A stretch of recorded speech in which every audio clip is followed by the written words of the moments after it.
بسم الله الرحمن الرحیم. شروع کوم په نوم د الله چې ډېر بخونکی او مهربانه ذات دی. د پیغام ټي پښتو قدرمنو کتونکو زه یم ستاسو ورور ستاسو کوربه عادل خان. یو ځل تاسو ته بیا په پروګرام کې حاضر یو د منشیاتو نقصانات. د پیغام ټي پښتو قدرمنو کتونکو د دې نه مخکې موږ خپرونه کړې وه، هغې کې موږ د ډاکټرانو سره خپرونه کړې وه، هغه نوجوانانو سره هم خبره کړې وه کوم چې په دغه نشه کې ککړ خلک دي. ډېره د افسوس خبره ده زموږ په سیمه، زموږ په معاشره کې، زموږ په سوسایټي کې دغه نشې او دغه منشیات دومره سیوا شو چې زموږ ټول نوجوانان یې تباه کړو. دغه نشه زموږ سکولونو ته راورسېده، دغه نشه زموږ کالجونو ته راورسېده، دغه نشه زموږ یونیورسټیانو ته راورسېده او زما ټول نوی کل نوی نوجوان یې تباه کړو. د پیغام ټي پښتو قدرمنو کتونکو نن عوام دومره مجبور شو چې دغه لارو ته راوتېږي او موجود یو دا وخت د پېښور فرینډز کلب سره.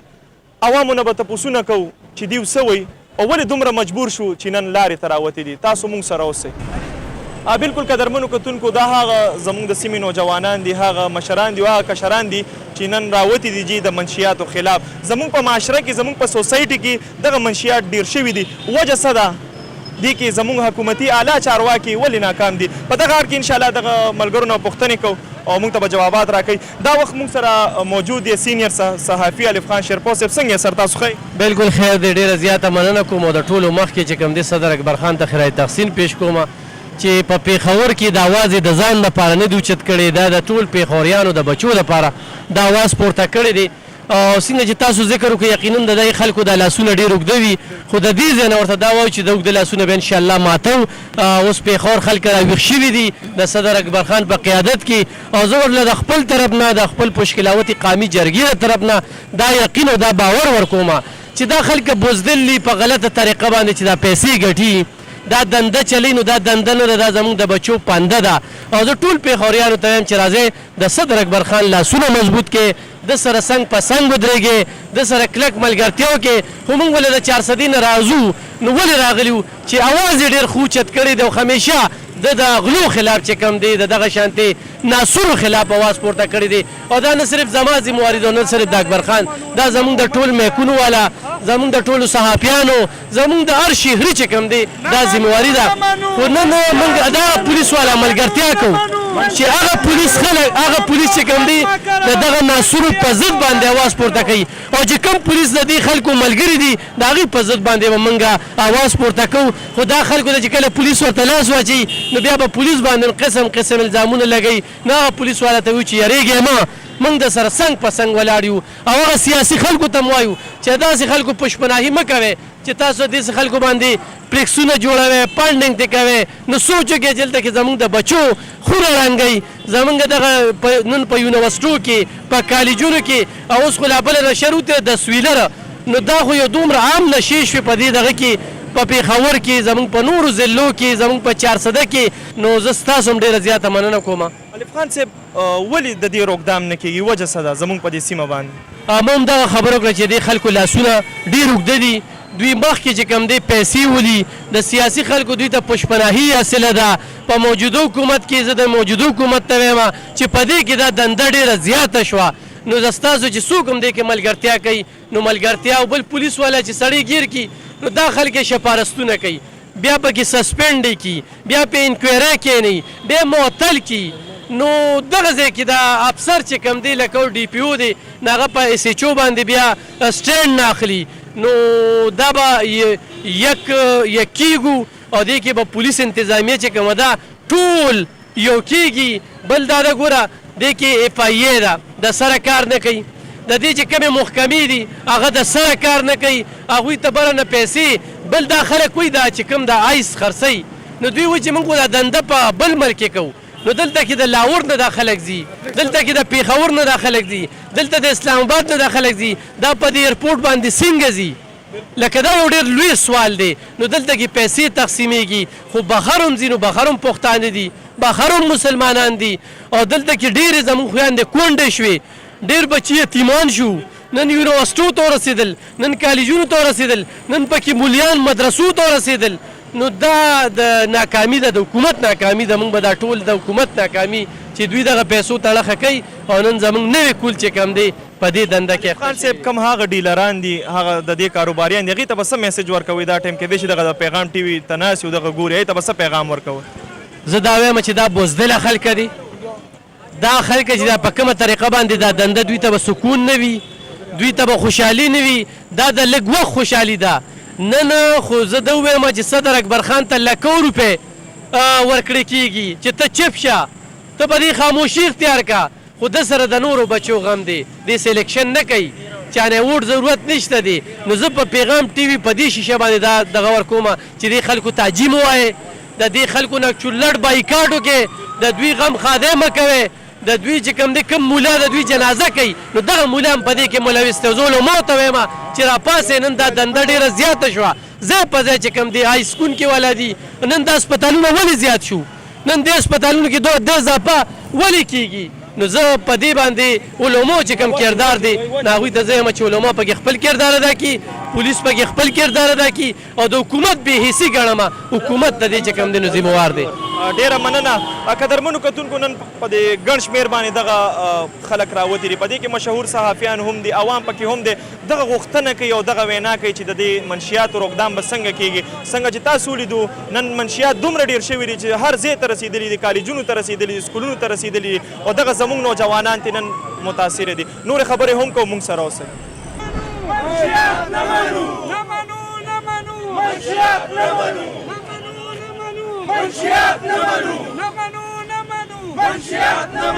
بالکل قدرمنو کتونکو دا وخت موږ سره ایوب صافي صاحب هم موجود دي هم راوتي دي د منشیاتو خلاف سر څنګه تاسو خیر دی جی شکر دی وای د منشیاتو خلاف بسم الله الرحمن الرحیم زه ایوب صافي د صافي قوم اتحاد ارګنایزیشن بنیادګر د منشیاتو خلاف خو موږ دا وایو چې نن موږ راوتي یو د عوام ټول راوتی دی د آیسو خلاف د منشیاتو خلاف دا مونږه د خپل وختي حکومت نه او د خپل سیول خلکو نه د ټول ملک د عوامو نه دا ریکویسټ وته کوو چې راوځئ د الله په جات که باندې دا زهر چې کم شروع شوي دي کم آیس په شکل کې دومره حد ته خبره رسېدلې ده چې په خدای یقین وکړئ 4-5 کاله بعد به ښځې هم ټول آیس کوي په یونیورسټو کې واړه بچي دي زموږ قسم دی که نن زما دا زړه کېږي چې زه د خپل بچی په یونیورسټۍ کې داخل کړم په هغې کې وړې جینکۍ واړه ماشومان هلکان آیس کوي نو مونږه د دې وخت حکومت نه دا درخواست ورته کوو او ډیمانډ پې کوو چې به په هر قیمت چې کوم چې غټ ډیلران دي کم واړه خو دوی ونیسي جیل ته واچوي غریبانان دي کم چې غټ ډیلران دي په منونو مالو څه ونیوي شي په دړو ونیوي شي په درېیمه ورځ د هغه ضمانت شوي ولې زما ملک غر کېږي زما د ملک بچي غر کېږي څه وجوهات دي ولې زما د حکومت په لاس کې ډانډه نشته یا زما د حکومت طاقت نشته یا زما حکومت یو آیس یا یو ګنده شی نشي باندې کولی نو زمونږ د دې لپاره راوتي مونږ نن هم راوتي مونږ به بیا هم راوځو بیا به هم راوځو د دې نه بعد زمونږ په اسلام آباد کې انشاءالله د دې خلاف ریلي ده درنه ده او دغه شانتې په مردان کې چې کم یو کم ښار دی نو زما د ټولو ملګرو ته دا ریکویسټ دی چې په هر ښار کې به که خیر مونږ هم دغه شان درنه کوو او دغه شانتې به راوځو دا روډونه او چې ونه شوه په خدای یقین وکړه او چې ونه شوه کم ډیلران دي هغې ته به څه وایې زه ډیلرانو ته دا وایم چې د الله په جات که باندې دا پیسې ګټل چې دي که نه پیسې خو د نازي اقبال سره هم ډېرې دي چې په دې طریقه پیسې مه ګټئ دا نسل کشي مه کوئ دا نسل مه تباه کوئ او سم شئ او که سم نه شوئ نو زه حکومت ته دا درخواست کوم او د عوام ته دا درخواست کوم چې د کورونو نه ګیرې واچوئ مننه شکریه بالکل قدرمنو کتونکو دغه احتجاج سټرایک شروع دی کاکا موږ سره هم راغلی څنګه یې جي تاسو ښه شکر دی الحمدلله زویه تاسو ښه خیر دی الحمدلله څه به وایي نن د منشیاتو باره کې تاسو راوتي یې او کوم داسې احساس و چې تاسو نن د دې احتجاج ته راغئ بس دا خو موږ سره یو درد پیدا شوی دی نن چې دا یو زهر دی که نه او دا په زموږ په دې ملک کې پیلاو شوي دي او دا یو زهر دی بچې په دې مصیبت اخته دی نو موږ له پکار دي چې د دې په باره کې موږ ټول را متحد شو یو جهاد وکړو او دا شی موږ ختم کړو دا شی ختم کړو چې د دې کې د چا لاسي او په دې کې څوک ملوثي هغه خلکو لاسونه موږ د حکومت په ذریعه باندې ونیسو موږ خپله ګورنمنټ ته دا اپیل کوو چې دغه خلک ونیسئ او د دې خلکو لاسونه لنډ کړئ زموږ بچي زموږ ماشومان زموږ نوجوانان د دوی بالکل تباهي وشوله او ډېره مننه سر تاسو راته ده ووایئ چې څومره نقصان وکړو دې منشیاتو نن زموږ سکولونو ته راورسېدو کالجونو ته راورسېدو جي یاره روکیه چې زه درته دا ووایم د دې منشیاتو باره کې چې کوم حالات نن سبا زموږ په دې ملک کې روان دي، یعنی دغه سکولونو ته هم ورسېده، کلو ته هم ورسېده، یعنی خلک یې تباه و برباد کو. په هر کلي کې چې ته وګورې نو په سلو کې به 20 کسان په ایسو یا په یو نشه باندې مبتلا یي. نو زموږ حکومت ته دغه خواست دی چې دغه د ایسو دغه د نشو چې کوم اډې دي دغه ختمې کړي او دغه اډې چې دي دغه ناسور دی. ډېره مننه، شکریه.